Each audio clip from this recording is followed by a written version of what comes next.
Vote is not a mental disorder? ઘણી બધી વસ્તુઓ આપણે બહુ કેઝ્યુઅલી કે યાર આ તો પ્રોબ્લેમ છે, કે આ તો આ મને આવું થાય છે, આઈ એમ ફિલિંગ ડિપ્રેસ, આઈ એમ ફિલિંગ એન્શિયસ, આ બહુ એ થતું. હવે એક જે બેઝિક બિફોર પરફોર્મન્સની જે નર્વસનેસ છે એ હોવાની, એક્સપેક્ટેડ છે. Yes, right. Before doing a podcast with somebody, before rolling the cameras, તમને એક બેઝિક નર્વસનેસ જે થવાની એ થવાની. નાઉ આઈ કાન્ટ સે કે મને દર વખતે આવો પ્રોબ્લેમ થાય છે. So what it is not? સૌથી પહેલાં તો બધા જ ઇમોશન્સ નોર્મલી ફીલ થવા જ જોઈએ, રાઈટ. થવા જ જોઈએ અને થવા જ જોઈએ. ઇન કેસ એ લેવલમાં કોઈ એક સિંગ્યુલર ઇમોશન ફીલ થાય છે, that is debilitating for you, causing socio occupational dysfunction. કામ નથી થતું, કામ ઓછું થાય છે, ઓર સોશિયલ રિલેશન્સ બગડે છે, ઓર એટલે ઇન્ટેન્સિટી વધારે હોવી અથવા ડ્યુરેશન વધારે હોવું. મને પોડકાસ્ટ વખતે જ એન્ઝાયટી નથી થતી, એના પછી પણ રેજ છે. પોડકાસ્ટ વખતે મે બી વધી જાય છે, તો પછી પણ કન્ટિન્યુઅસલી મને રહે છે. એક સેકન્ડ, ઇફ એટ ઓલ મને પોડકાસ્ટ વખતે એન્ઝાયટી રહે છે ખાલી, અને આઈ એમ અ ડૉક્ટર, મારે પોડકાસ્ટ નથી કરવાનો, તો I don't think I should do anything about it. Because મારે વર્ષમાં એક વખત જો પોડકાસ્ટ કરવાનું હોય અથવા સ્ટેજ ઉપર જો જવાનું હોય, નોટ માય થિંગ, તો એને મેન્ટલ ડિસઓર્ડર કરીને ટ્રીટ ન કરાય. Because amount of energy that you will require. કોઈ સોફ્ટવેર એન્જિનિયર હોય ને એને કહે કે મને સ્ટેજ ફિયર છે, તમારે ઓફિસના એન્યુઅલ ફંક્શનમાં એક વખત જવાનું છે, વર્ષમાં એક વખત, એમાં તમારે ગાવું હોય, તો that is not something that I think કરવું જોઈએ. પણ સ્ટીલ કરવું હોય તો કરી શકાય, પણ એ મેન્ટલ ડિસઓર્ડર ન કહેવાય. બ્રેકઅપ થયું છે, ફાઇનાન્શિયલ લોસ થયો છે, એનું જે રિએક્શન આવે, દુઃખ થાય, એ થવાનું છે. That is not depression. ફેમિલીમાં કોઈની ડેથ થઈ છે, એમાં જે દુઃખ થાય, that is not depression. Covid પછી બહુ બધા લોકો, આઈ વુડ સે ડૉક્ટર્સ આવ્યા હતા, કે જે લોકો મને એવું કહેતા હતા, સર મારા ફેમિલી મેમ્બર ફલાણા they just expired, પણ હવે સર સર્જરીમાં ઇટ્સ બીન 15 days પણ મારાથી સર્જરીમાં ધ્યાન નથી રહેતું એટલું બધું.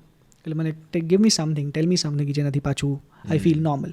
નો, you are not going to. 15 દિવસ થયા છે, you lost your first line relative, you are this attached to that person, you expect કે મને આ દુઃખ જતું રહે બિકોઝ મારાથી સહન નથી થતું. That is not a mental disorder.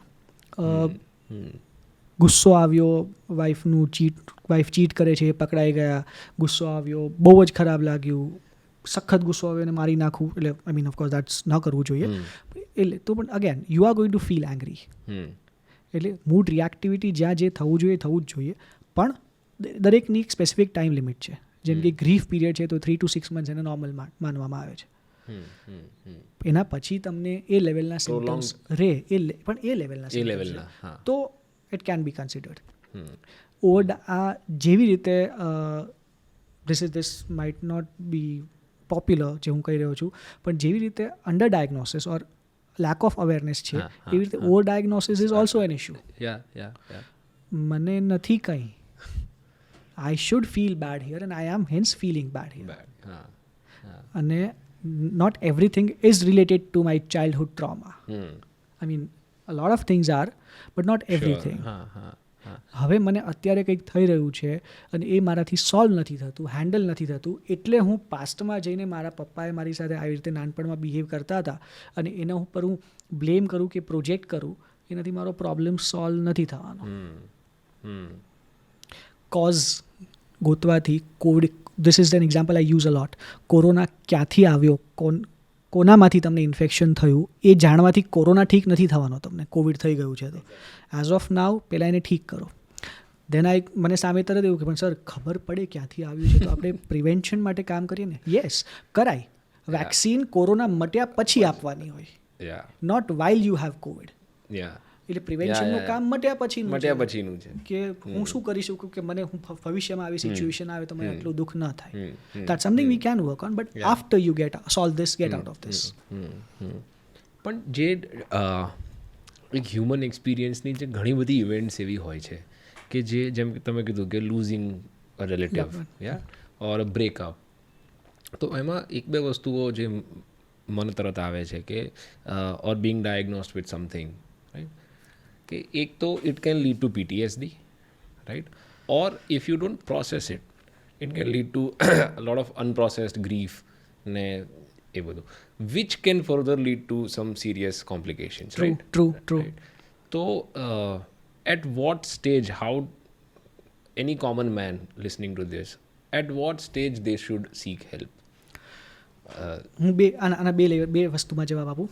ક્યારે ફર્સ્ટ એ વાળો કે when should they seek help. Number 1, જ્યારે like I said socio occupational dysfunction, હા એ તમે અને પ્રોંગ ડ્યુરેશન, એક. અને સેકન્ડ આ વસ્તુ કે processing it. What is processing? Breakup થયું છે, મારી ગર્લફ્રેન્ડ મને એવું કહે છે that it's over between us now, અને એ વસ્તુનું મને દુઃખ થયું. એ દુઃખ મારાથી સહન નથી થતું. I am not able to handle it. એના લીધે આઈ ડુ મલ્ટિપલ થિંગ્સ. તે કેમ આવું કર્યું? મારામાં શું વાંક છે? હાઉ તે મને પહેલાં કેમ આવું કીધું હતું?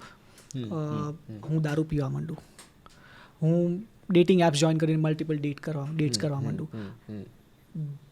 આ બધું હું મારું દુઃખ ઓછું કરવા માટે કરી રહ્યો છું. Desperation, substance abuse, yes.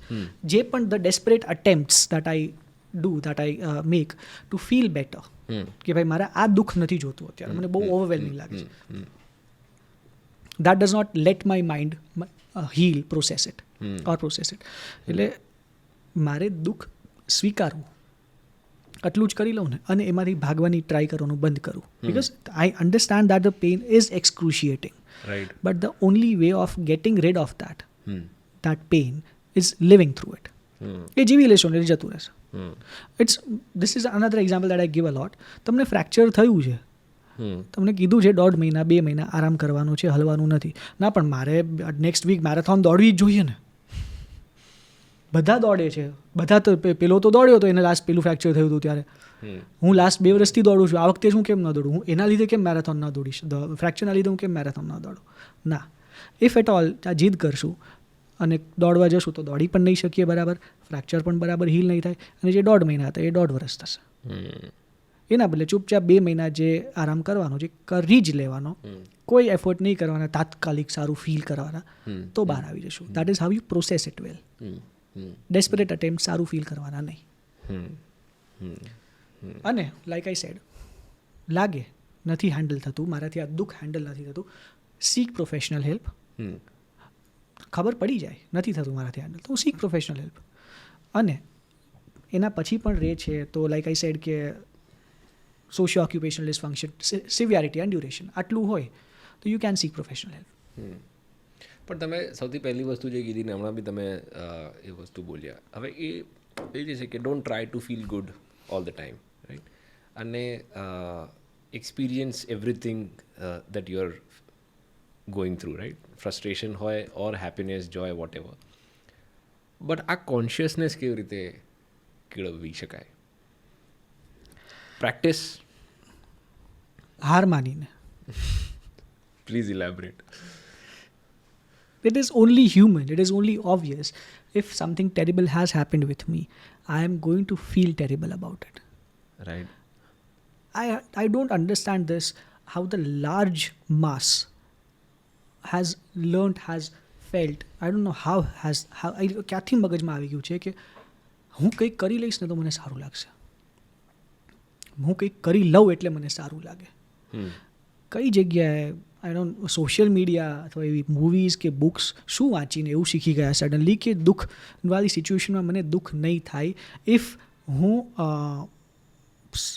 શું હોય, હીલ્ડ હોઈશ, ઓર vote ever the term is, હું મેચ્યોર હોઈશ. ના, શું તમે ઇમોશનલી ડિપેન્ડન્ટ ના હોવા જોઈએ. કેમ ભાઈ?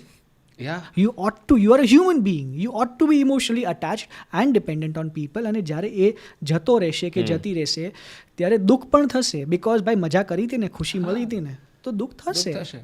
Yes, this part.